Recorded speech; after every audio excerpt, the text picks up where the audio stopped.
The opinions shared on Not Aloud are highly personal to individuals, and some incidents may be triggering for listeners. We are an inclusive space for dialogue and support, but not a replacement for professional therapy. There are a lot of systems involved in each decision that you take, and especially in a society that we are a systemic society, which means that the systems control us in many ways, and you won't be able to abide to the system at each point of time. And that systems may be the patriarchal systems, it could be the caste systems, it could be anything for that matter then. And when you are lying to live your double life in a way that works for you, all you're doing is you're trying to find your own way to fight a system, or to navigate, if not fight, if that's a strong word, but to just navigate through a system that works for you. इतना late नहीं चलेगा 30 and unmarried. Backless stop अब्बा नहीं मानेंगे। क्यों नहीं चाहिए बच्चे? लोग क्या कहेंगे सोलो ट्रिप हस्बैंड के साथ जाना What do I do? Arey, just be not allowed. Hey everyone, welcome to the Not Aloud podcast. I'm your host Abe. We understand that the episodes pop a lot of thoughts and questions in our minds.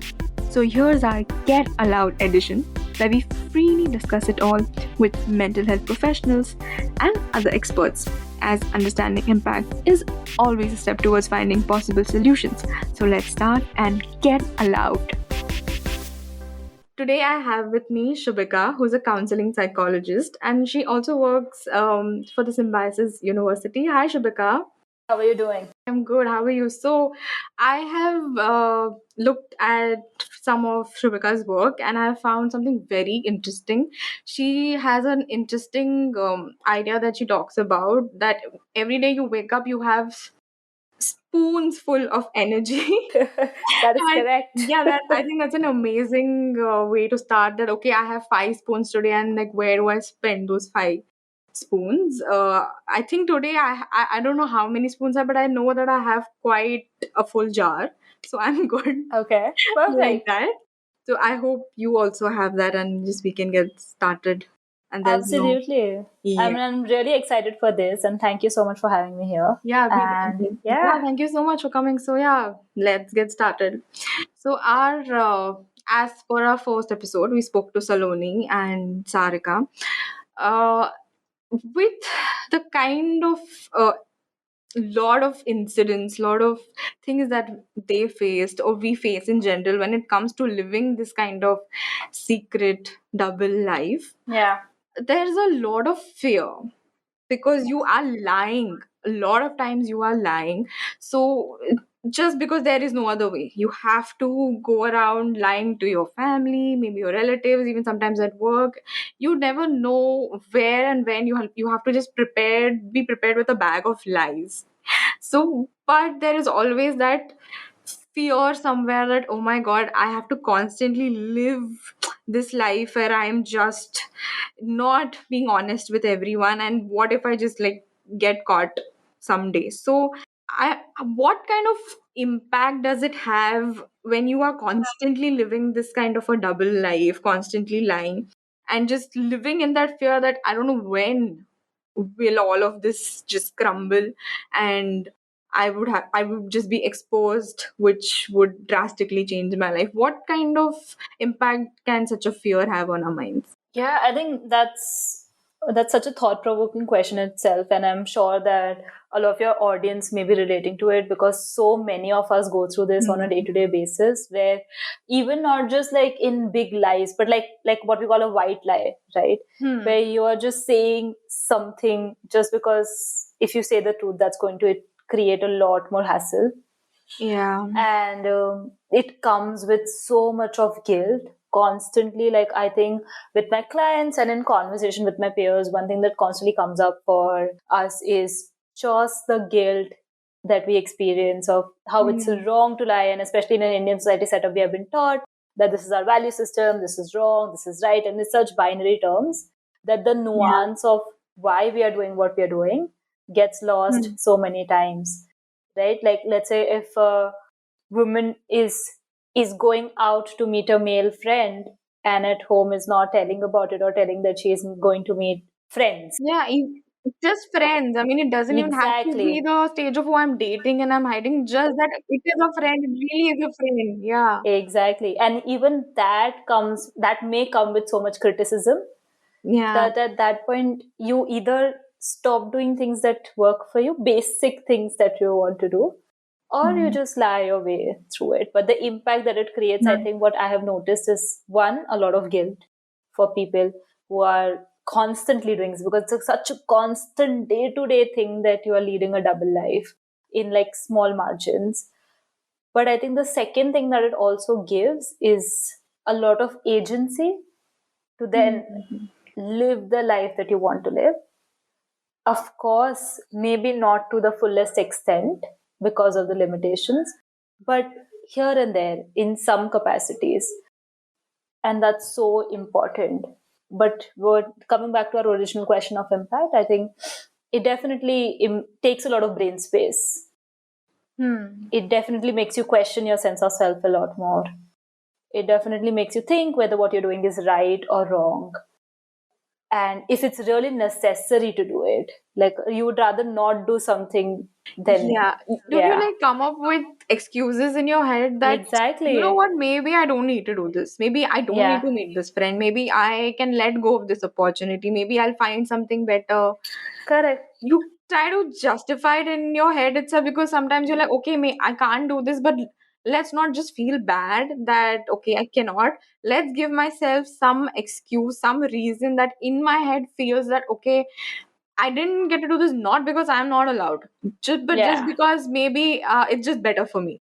It's correct. sad in a way. I have done that. I didn't even realize that, but I have done that a lot of times, and I still do Yeah, that.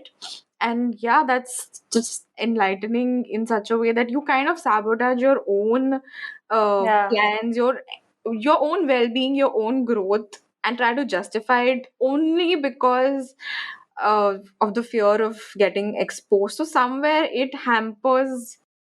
Not only are you always tensed in a way that, okay, I don't want to get caught, but your life, your growth as an individual somewhere gets hampered because of that, which is so sad if you yeah, like really think about it. But I really liked how you spoke about the positive effect of, okay, if you do take a step and if you each time somewhere in your own way push yourself and just keep taking those calculated risks, yeah, somewhere you will feel that, okay, if not 100%, maybe a 20% to start with. I have correct. control over few things over my life. I have also experienced that a lot of times when I said, okay, I'm scared to go for a work trip. If it actually really even is a work trip, I'm not lying about some other plans. Right, Even for that, I am so scared that will they let me go, will they not let me go. But I did take that chance and it was a good experience. And not to say that you shouldn't lie about things which is not work, which, I mean, it's your life. Please do correct. what you think is the best for you, which is of course safe for you. Look at all those parameters. So yeah, if you just go and live your life and think you're doing something that is right for you, it should be good for you in the long term. Even if somewhere you feel that tension, you feel that uh, fear of being caught, in a way it's fine. Like, just learn how to balance it, how to maybe make up the best scenarios, how do you uh, give that kind of an image where you know that, okay, maybe this is the best way that works out for me. Maybe it's not the same for everyone. If your friend said something at home, maybe if it doesn't apply to you, this also happens that a lot of times people say, "Arey, why are you being so scared? Just say something. I said this at my house," but maybe that is not really what is applicable to you. So maybe you think of what is fine Works for best for you. you. Yeah. So with all of this, I think it is. If you weigh the pros and cons somewhere for your own self, for your growth, it's great to just keep trying to do this. And sometimes it's okay. Maybe once or twice you feel, okay, I don't have that strength in me. Maybe today I have no spoon with me. Right.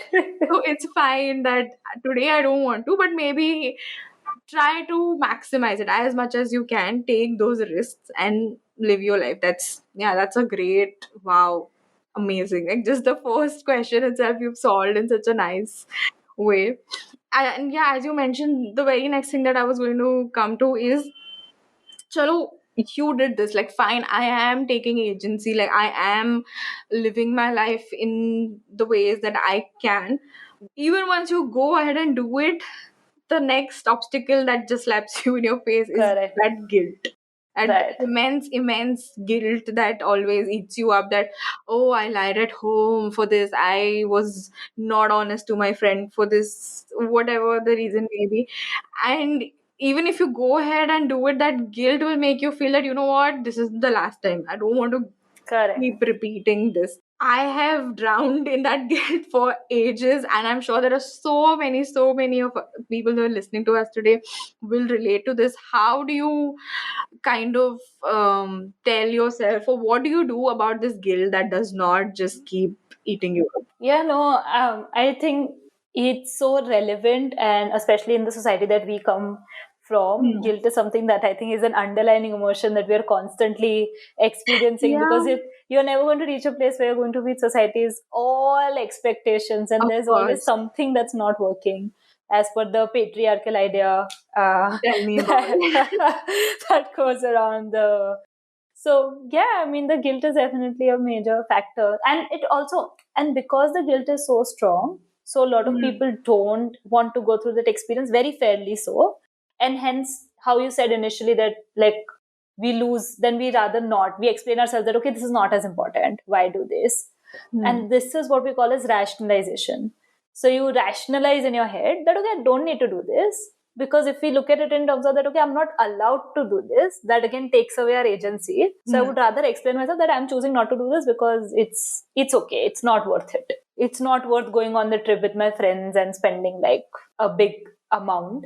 I would rather just stay at home. So even if Hmm. I may want to do it, I tend to explain myself that it's okay if I don't do it, and that's rationalization. How do we work through this? So when rationalization stops us from then moving with certain opportunities, but also protects us from the guilt. So if you have to do something, let's say if I do have to go on that trip with my friends, but I'm going with a lot of guilt because I can't tell my parents that I am going with X, for example, guy friends also. Hmm. And I just said that, yeah, it's a trip, my colleagues are taking me. That's all. And I don't mention a lot of details. It's important to explain to yourself and give yourself this basic idea that there are a lot of systems involved in each decision that you take. And especially in a society that we are a systemic society, which means that the systems control us in many ways, and you won't be able to abide to the system at each point of time. And that systems may be the patriarchal systems, it could be the caste systems, it could be anything for that matter then.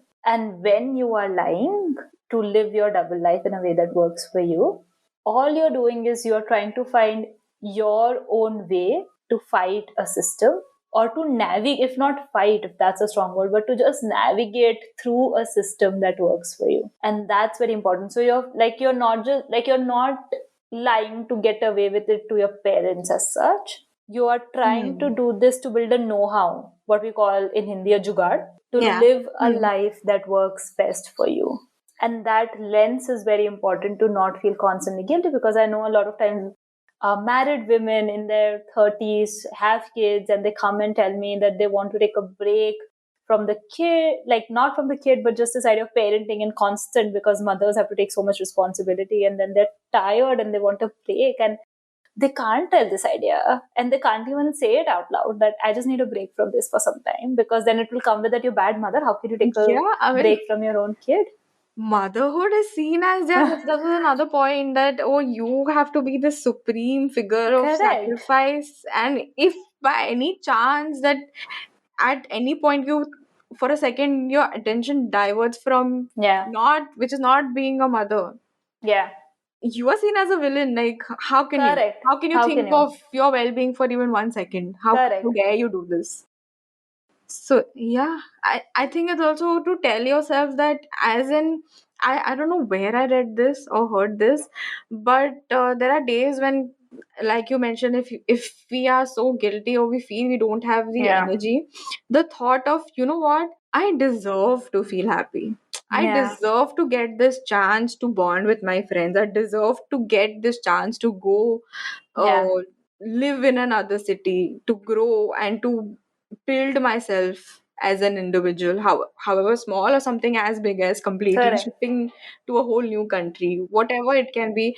I deserve this to just do better for myself. And if I am doing better in some way, maybe I can help people around me in some way which will benefit them as well. So to rationalize it, even from something as small as you come home and you're like, you know what, today I don't want to do my skincare, I'm just so tired. Yeah. But to tell yourself, you know what, but it is important, it is so important that my skin gets the Hmm. nourishment that it Yeah. really needs. So why am I depriving it of that? So Correct. in that way, maybe if we also try to, like you said, rationalize in our heads that why do we do certain things, it is important for the Yeah. overall growth, for the you that exists in future is going to somewhere thank this you, the present Correct. you here, that you did something which has enabled you to just become such a better version Yeah. of yourself. So hopefully that somewhere doesn't let you drown in that guilt, and somewhere it kind of goes away. Yeah. And because we're talking about guilt, I think I just want to mention one more point here, right? That let's say at some point, if you really want to do something and you're not able to, because you just feel that it's not possible. Like let's say I want to move cities and I can't, because I just know that they'll not agree to it, and then we let go of that opportunity. And even that comes with so much guilt that I'm not listening to myself and I'm not doing something for myself. So it's not just guilt when you're doing something and living the double life. It's also guilt that you experience towards yourself that, oh, I'm not giving myself the life that I deserve. And what kind of feminist I am if I'm not Yeah, doing something like that. that happened with me. Yeah, I still sometimes feel that I couldn't. I even honestly, I don't know how do I deal with that, but that is so true. Exactly. So it's it both ways. And at that time also it's important to be compassionate towards yourself that, yeah, you didn't do this and that's okay. You still deserve all the love and you still deserve all the compassion that's there. Yeah, I mean, because basically you are an individual who's just trying. Correct. And it's Yeah. possible that sometimes not all that you try for will happen. Yeah, it's very like this, the way you said, okay, no, yeah, I am this strong, independent woman. I think at least like that. I'm not sure if I get to apply it everywhere in my life. The moment you can't apply it, you do feel that guilt that, oh, why am I living like this? I'm supposed to be this fully proper independent person. But yeah, it's not possible. And to not beat yourself up for Correct. that. Yeah, to understand that sometimes the systems are bigger than this. Like you really can't navigate through the system at many points. And even this is your way of navigating through it when you are choosing to not do something at certain point of time. Because of that is why you're living a life like this. If Correct. everything could be done in open, and if you fought like a rebel, if all of that were possible, we wouldn't have been here in the first place. Like the way Saloni said that, you know what, I get it that it's very important for my mother that I don't sleep on the bed during my period. So I'll just lock my door, I'll sleep at night on my Exactly. bed. And in the morning I'll just wake up, it's fine. Like I'll just again wake up and sleep on the floor for an hour, and she'll think, okay, fine, she is just being the way that I want her to. But now that she has moved and gone to Germany, it doesn't matter anymore. Sarika also, the way she said that, I don't know at that point if she could have rebelled or not, but she just chose to, okay, I'll go for the interview. I'll Right. wear the sari around myself. I'll be there in whatever Western attire that feels comfortable. But then Yeah. while coming back, fine, I'll just be the way you want me to be. For now, this is what works for me. I don't have the strength to keep fighting for each and everything. So it's fine. And yeah, like the way you said, if at times something like this doesn't work, you have to think of some other way. Maybe you think that, okay, I postpone the interview because it couldn't happen today Yeah. because of my restrictions. It's fine.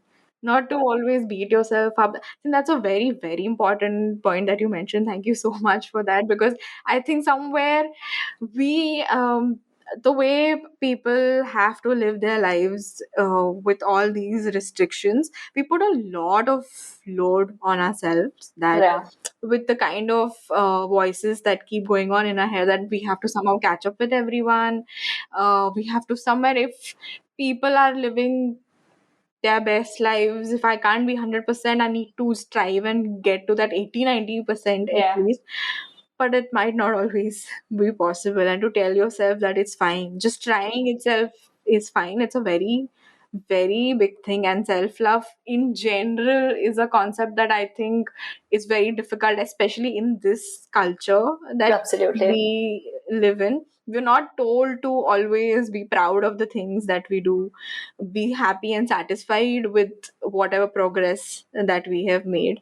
It's a constant, oh, what if, why did you only get 90? Why couldn't you get 100? Or why did you only get uh, this job? Why couldn't you have a better career? It's always, why can't there be something better? So yeah, it's just surviving in a place like this for anyone. It doesn't matter Correct. if you are living a double life or whichever life, just fulfilling expectations of your family, Constant yeah, of process. yourself Yeah, and the society. It's, yeah, the this culture, it's not something that, I don't know if there is anyone in this world who has, I mean, I'm sure that there were people who, there were some jokes on the internet that even if you win an award or you get an Oscar, it's always like, okay, when are you getting the next one?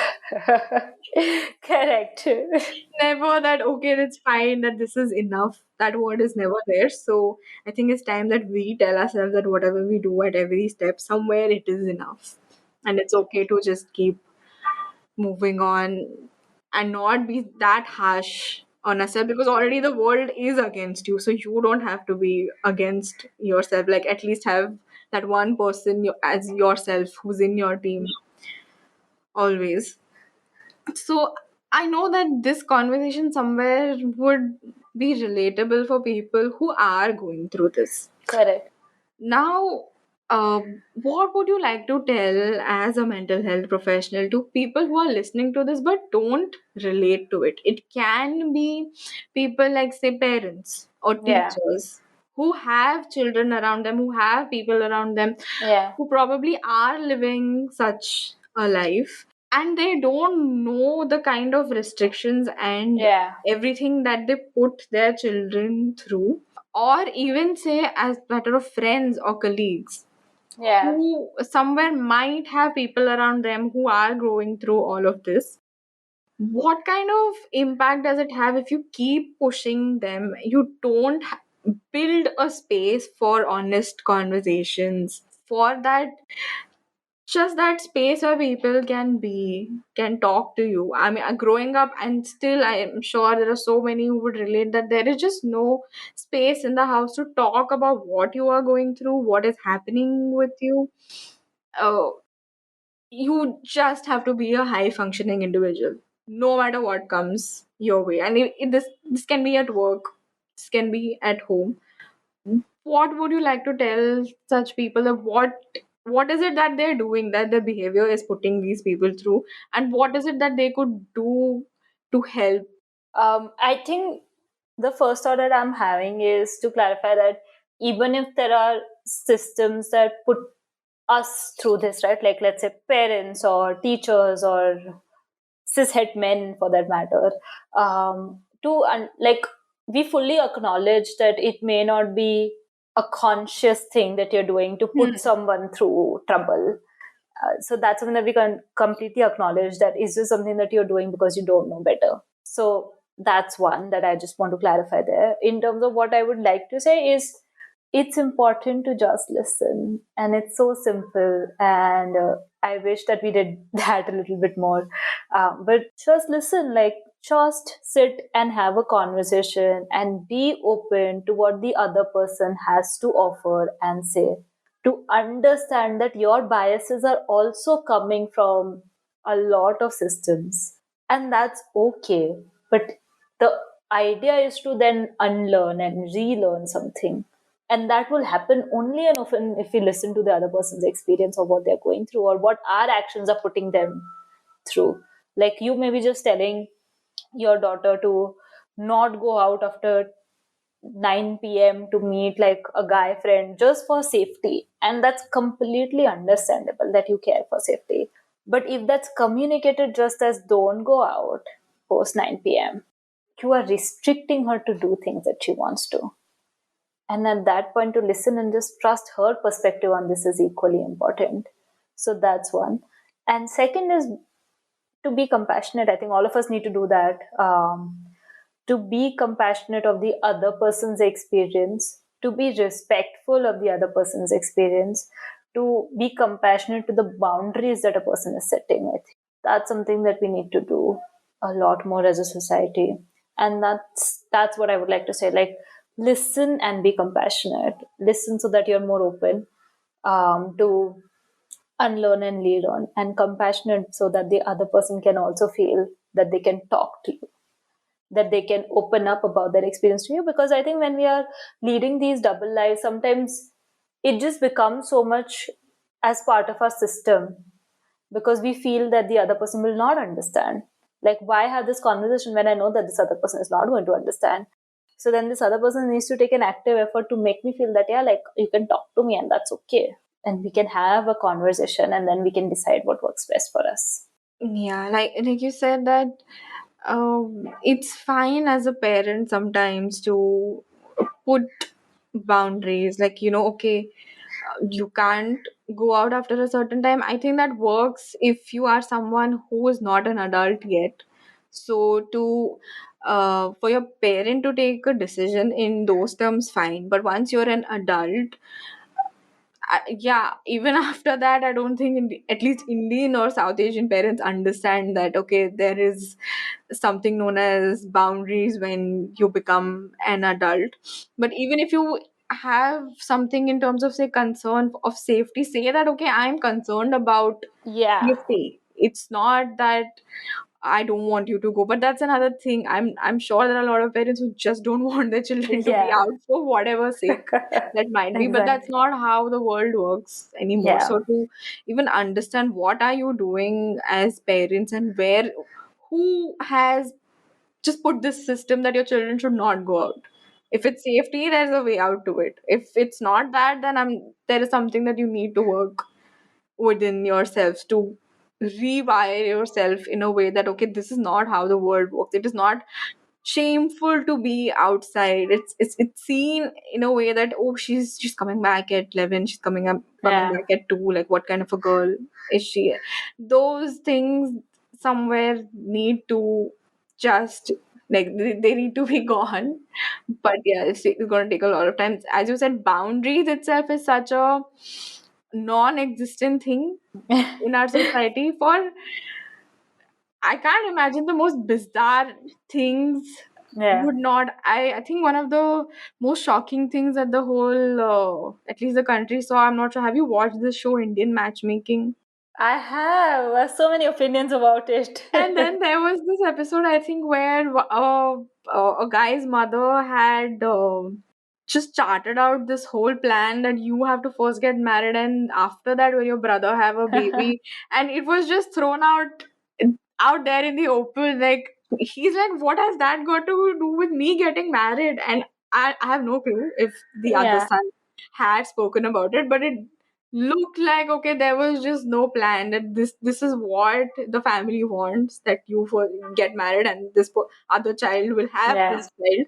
So there's just no boundaries at all. Actually, even read, I think, on Twitter or other spaces that uh, apparently in Pakistan there is this culture that even after you get married, mother-in-laws have the agency in some households, obviously not every place, that they have the agency that they will still sleep with the bride and the groom.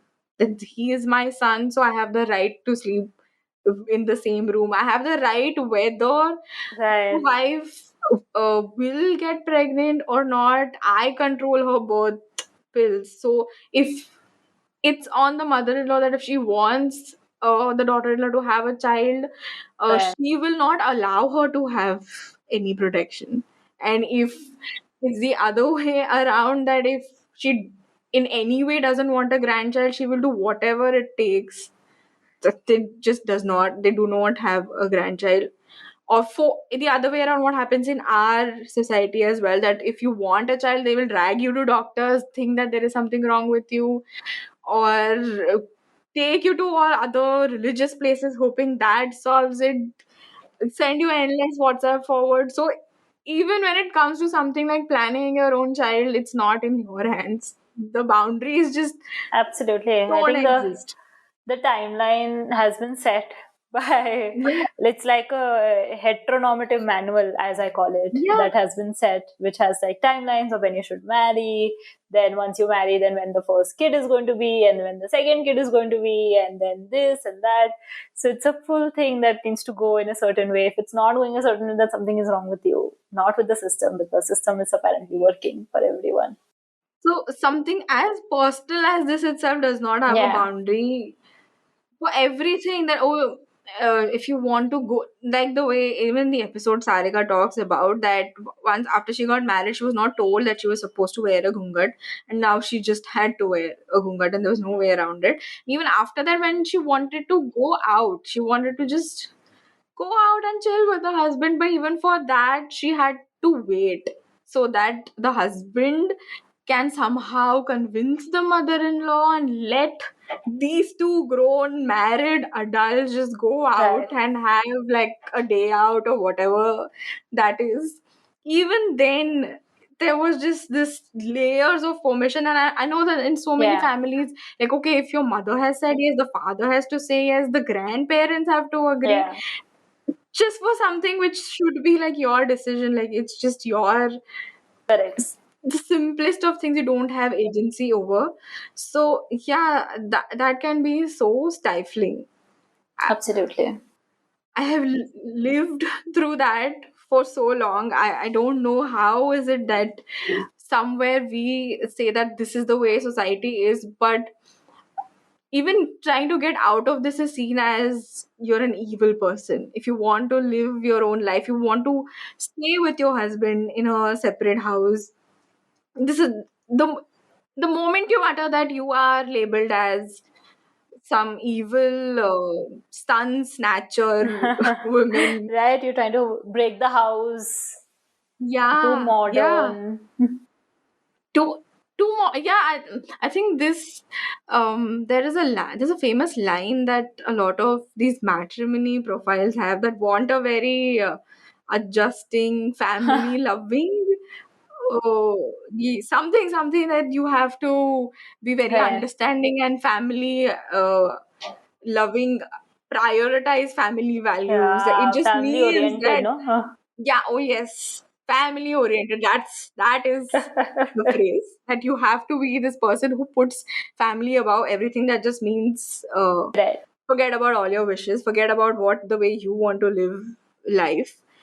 Just do as and how the family wishes, which obviously in a lot of times is not the best way to. It is just dictating your life the way they want it to, and it's not wrong to want a life which is maybe that doesn't sit right with the way your in-laws think, or even your own family thinks. Sometimes this also happens where your family also might not support you and say that, what is wrong with this, we Yeah, have done this for so long, they have done it for this is यही होता है correct. सब, like यही होता है शादी, or whatever those phrases are. Right. Absolutely. So yeah, it's to put boundaries, it's a very big thing in this culture. I think somewhere there needs to be an understanding from a lot of people around you. We don't Yeah. know how do we do this, but instead of having that thought of, I hope someday these people understand, Yeah. might or might not happen. So wherever it is, however you can live your life, it's fine to do that. If you can put boundaries, great. Maybe just start with the smallest things, it's fine. Maybe not the biggest thing. Yeah. Just yeah, put it out there and just let it all crumble. Yeah, I mean, the acts of rebellion, as we call it, could be in very small ways, very, very, very small ways. It doesn't have to be the big gestures. Yeah, and there's also this fact of the somewhere I have to always adjust. Yeah. That since I have, first of all, I think this whole idea of once you get married and if you identify, I mean, as a woman, uh, idea of you have to live with your in-laws, that is somewhere is unfair in terms of not just that okay now you live with your in-laws. I've heard enough number of times that if you support your family, like your parents or others, it's somewhere wrong. This fact of that you supporting your parents, it can be and there are women who are working, they're earning enough to provide for themselves, for their parents, for their siblings, and somewhere it is seen as wrong. This thing of if you're going to study and if you take a loan and the family just wants you to get married as soon as you're done with this and get a job. I have heard this fact of no, you don't take a loan because your in-laws are going to shout at us. And why does she have this liability? Why does she have this thing of Right. Wow. yeah? I'm like, how does that make any sense? If I have taken a loan to study and if I am the one who's going to pay it back, why does anyone else going to have a problem with that? But no, even your salary is seen as something that is supposed to come into the family. I'm not saying that it's entirely wrong that obviously if you live together, you live as a You family, contribute. you contribute, that's not bad. Yeah. But this entitlement of oh, if my daughter-in-law is earning there, she has no right to give it back to her family. She does not have the right to pay off her loans. This is my money that's supposed to come to Yeah. me. I think this even happens with wedding jewelry as such, that this won't be acceptable, that weight or this design won't be acceptable.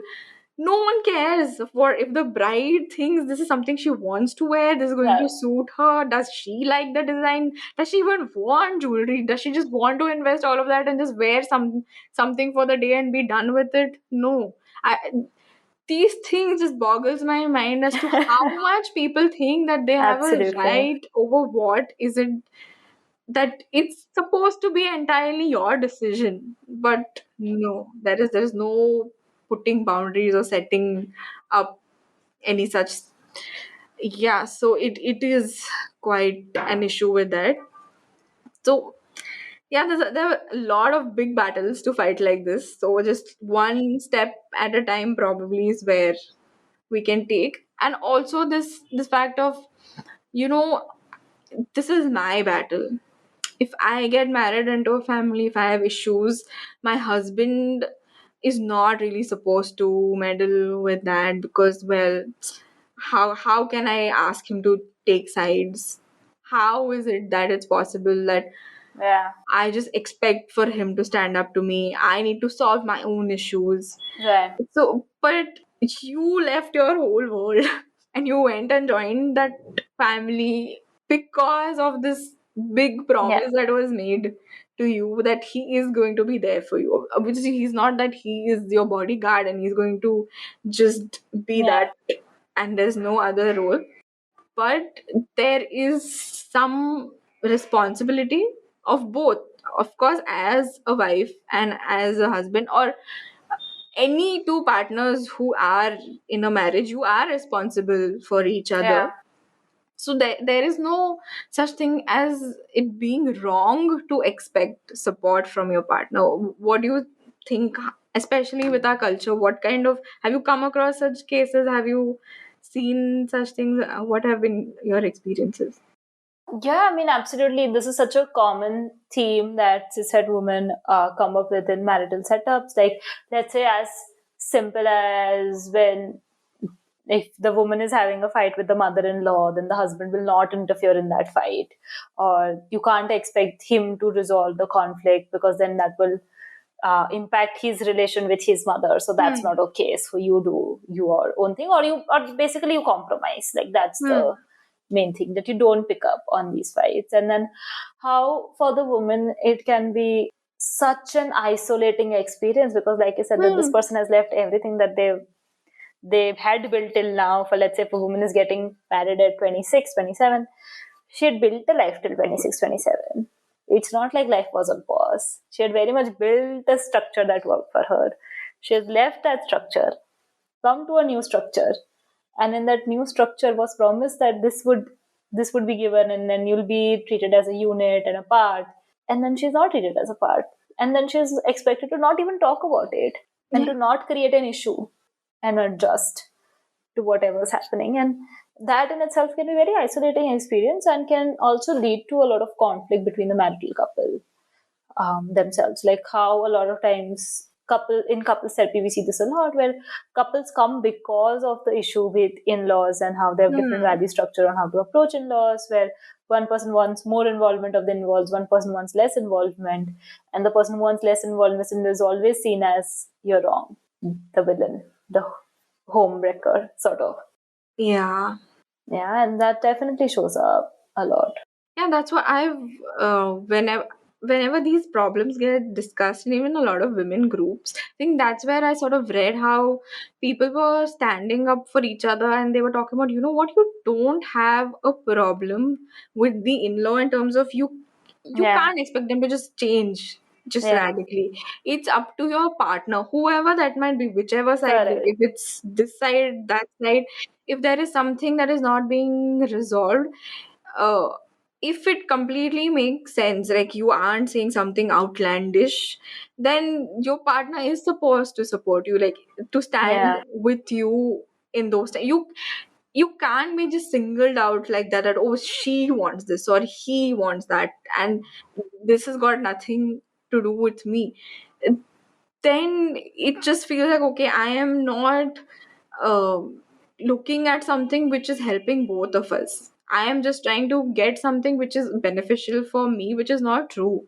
If I get exactly. to live a life this way, there will be so much that will come for the both of us. And so both of us are responsible for that. There is no need to be that, okay, you somehow figure this thing out and I am just going to Yeah, be there as a neutral person because tomorrow I don't want to lose out on relations, or even yeah, something as, oh, we need to figure this out. You be the bad cop, I be the good cop. Otherwise, the property is going to go out of our hands. right. Yes, All of these maths that happens in yeah, your head, it really does impact a lot. And yeah, it's so unfair that way, that so many of these traditions and rules have been set so that just it's the woman.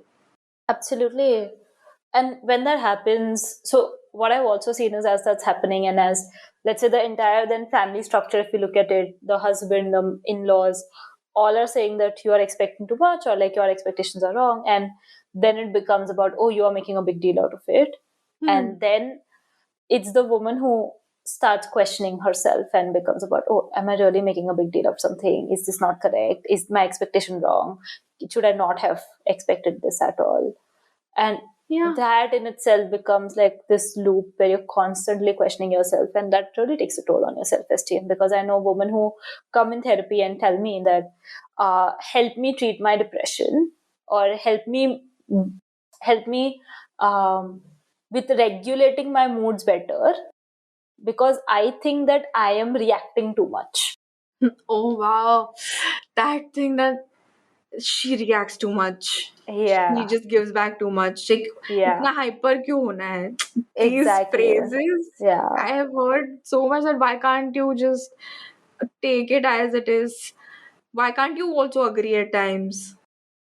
Why exactly. do you have to be this there's so many terms that get thrown out, and she बहुत aggro होती है ये ना, all these terms I have heard. It's just a person who finally probably took a lot and can't take it anymore. If they say a few words, the minute you go against them, she like, it's over for you. Like all of your character assassination is done right Yeah, then yeah, and there. That, oh, you weren't taught well by your parents. Is this then it's not just about you, it goes back to your parents, that is this how you yeah, have raised your child to not be this docile obedient woman who yeah, just adjusts as per the traditions of this correct. family.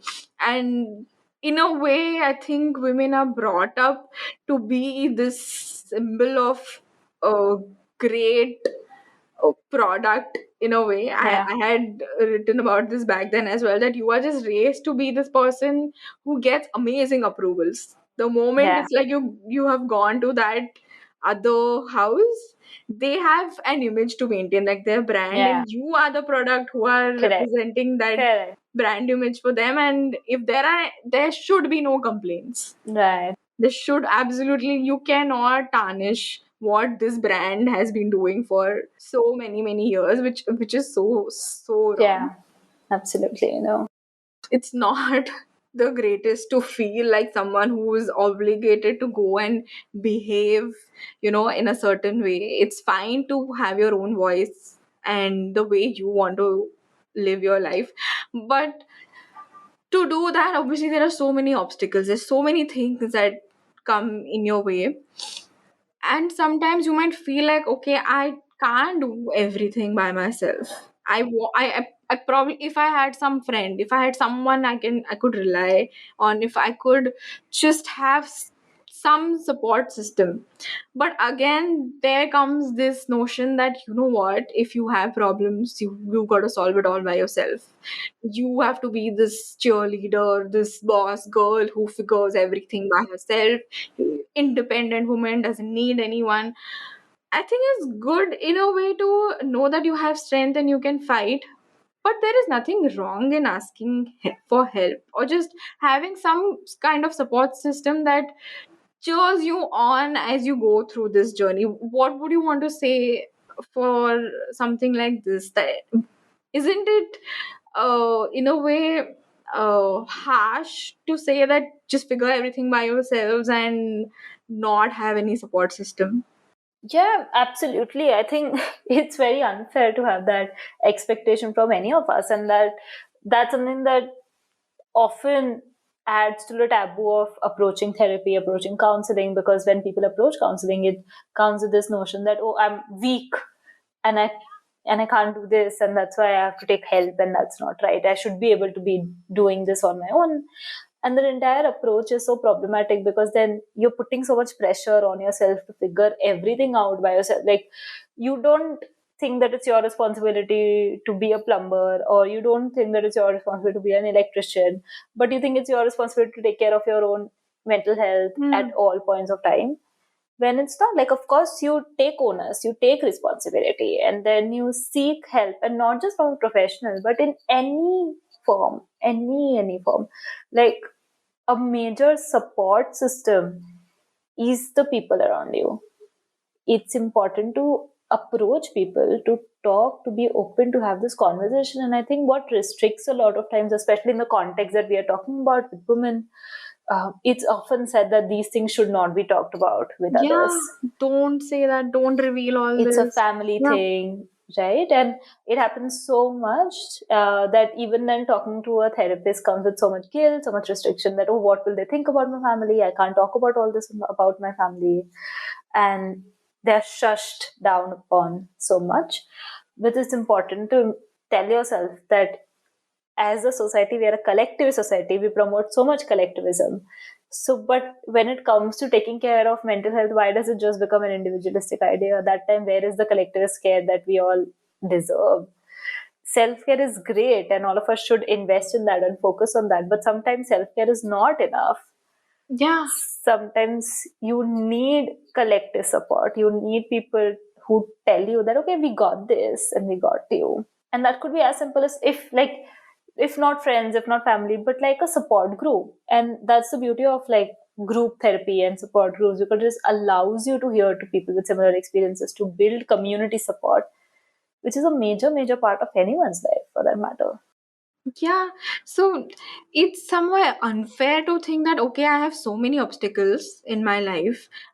Somehow, okay, I went past that fear. I still have that fear, but I feel okay, I'm doing something good for myself.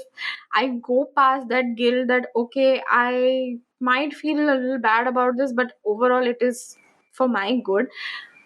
And I somehow still have to go through all of this by myself. It's so unfair to yourself to think that I shouldn't be asking for help, or this kind of victim blaming also happens, that you didn't do what you had to do, you did not figure a way out. If it's your problem, you got to figure a solution to it. Don't ask anyone, don't depend on anyone, don't rely on anyone. It is such a difficult world to live in for anyone in general, doesn't matter who you are.